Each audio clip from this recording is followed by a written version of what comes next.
some of you who know me know that it's probably oversharing, but I had some health issues. Almost died a number of years ago, and boy, my weight had just gotten out of control as I dealt with the aftershocks of that. And then I decided I'm gonna lose some weight. I lost 48 pounds, so that was good. And then I got sick again with Lyme disease. Wouldn't wish that on anyone. Took a long time to get it diagnosed, but then we got it properly treated. But I gained all that weight back, so now I'm working on getting rid of it again. And I'm down, what am I down? 10 pounds. You can't tell it, but it was like the Jerry Seinfeld bit when the world's fattest man. It was something like when the guy weighs like 900 pounds and he lost 100. Now he weighs 800, and his friends see him and be like, "Boy, you're looking like a rail. The change is unbelievable." No, that's how I feel right now.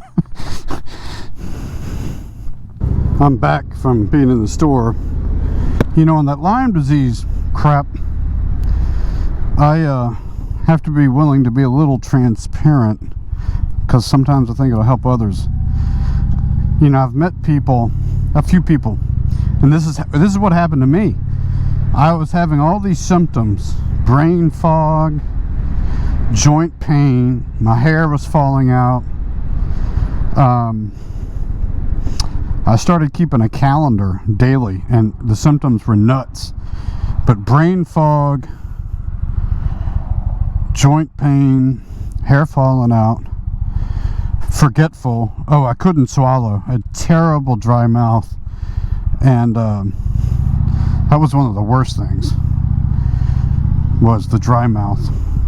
That was one of the earlier symptoms. So I had doctors. I saw every sort of specialist trying to figure out what was going on, and for months, and it was just getting worse. Fatigue and the joint pain. And I had doctors telling me it was in my head. That one's really one that'll piss you off. And I was talking to another person who said she had all the same symptoms, and I had some others, and she had some others. And she said it turned out to be Lyme disease. And so I found what are called Lyme's, what do they call them? Lyme specialist is the word I use. I think they call them something else. But I met those people, and I said, well, I'm going in. If their hammer is Lyme, they're going to hit that, you know, to a hammer, everything's a nail, right? So I joked with them. I said, I guess I'm walking out of here with a Lyme diagnosis, right? So that's what happened. And they told me I would know very quickly whether they could help. And within 30 to 90 days, probably 60% of my problems were resolved after they started antibiotic treatment. And this had gone on for like a year or so. And then the rest of the time was just kind of getting rid of the other remaining symptoms. But that calendar was rather an emotional thing, because if I go back and look at the original calendar, I ran out of blocks and space in the blocks. It was just symptom after symptom every day. And as you flip through it like a book, like just flipping through it, the days go from a ton of stuff to like nothing. It was amazing.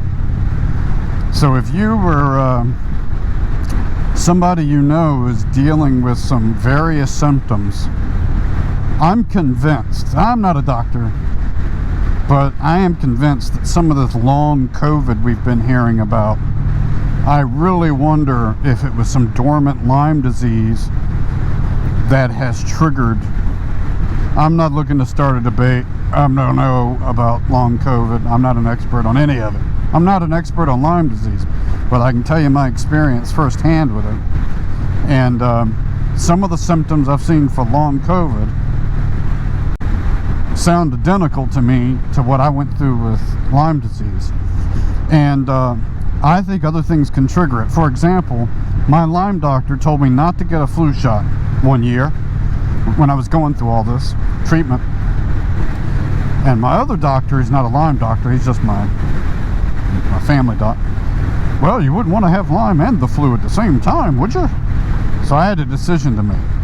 So I got the flu shot, and within almost immediately, a bunch of my symptoms came back. And the Lyme people would tell you, well, it's because it suppressed your body's ability to fight, and they describe it in kind of like a war that the bacteria knows where to hide, and then it's hard to defeat. You have to break down the walls, and so I backtracked when I took the flu shot. So if that's true of flu, is it true of the Kung flu?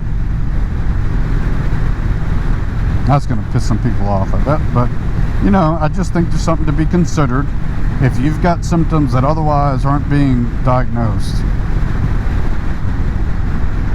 you got to persist. And don't trust your family doctor. They all told me, the people I met, well, we tested you for Lyme. And they do the traditional, whatever they call it, Western blot test, or whatever they call it.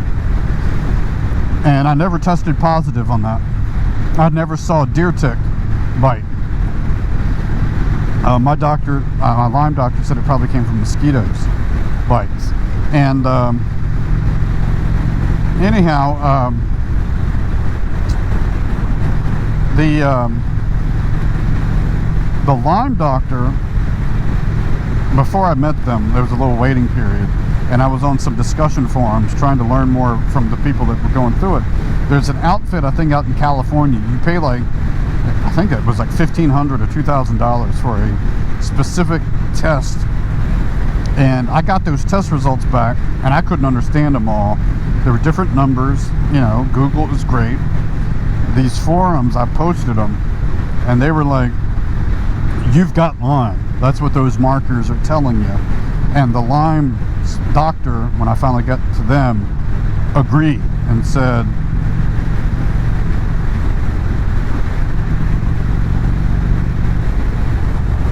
the same thing.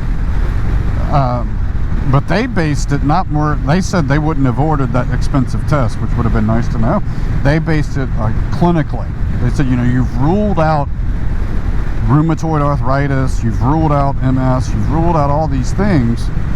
It's a process of elimination by the time you get to us.